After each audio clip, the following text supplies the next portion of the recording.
ကျောင်းကဘယ်ချိန်လောက်ထိတက်ရမှာလဲ grade 12မှာကအဲ့ဒါလေးနဲ့ပတ်သက်ပြီးတော့ပြောပြပေးချင်ပါတယ်ဆိုတော့ grade 12မှာတကယ်တော့ကျောင်းကတစ်နှစ်ပတ်လုံးကြီးတက်ဆရာတော့မလိုဘူးအချိန်တိုင်းလည်းရက်ပြည့်တက်ဆင်ကြတော့မလိုပါဘူးဒါကတော့အခုဟိုဒီ state ကျောင်းအတွေ့အကြုံရပြောပြပေးချင်တာဖြစ်တယ်ပေါ့နော်ကိုပိုင်ကျောင်းတွေကတော့ဒါနားလည်မှုရတချို့ကျတော့လည်းနေ့စဉ်နေ့တိုင်းတစ်ပတ်ကို9ရက်တချို့6ရက်လောက်ထိတက်ရမျိုးရှိရပေါ့နော်အဲ့လိုမဟုတ်ဘဲနဲ့ဒီလိုမျိုးမေးထားတဲ့ကလေးကတော့ဒါကတော့ကိုတင်တာကတော့ဒါ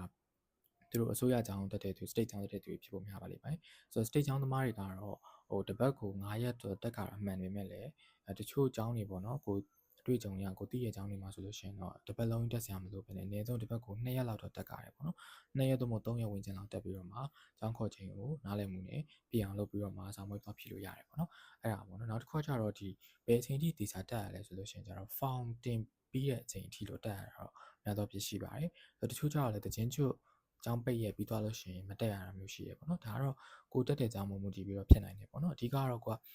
ကျောင်းခေါ်ချိန်ကိုတေချာပြအောင်တက်ကိုယ့်ရဲ့တန်းမိုင်ဆရာမတို့မဟုတ်ကျောင်းအောင်ကြီးဆရာမတွေကိုတေချာမေးမြန်းပြီးတော့မှကိုကျောင်းပြတ်လို့ရသလားဆိုတော့သိအောင်လုပ်ပြီးတော့မှပြတ်ပေါ့နော်အဲ့လိုမဟုတ်ဘူးဆိုရင်တော့နောက်ပိုင်းမှာနည်းနည်းအနေများပြီးတော့မှအဲ့လိုမျိုးနည်းနည်း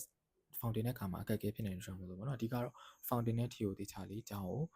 ခေါ်ခြင်းဖြစ်တဲ့ဒီတက် fountain ပြီးသွားလို့ရှိရင်တော့ရတယ်ပေါ့နော်မတက်တော့လည်းဘာမှကိစ္စမရှိဘူးအဲ့လိုလေးလုပ်သွားပါလို့ပြောချင်တယ်ပေါ့နော်ဒီနားလည်ကြမှာလို့ထင်ပါတယ်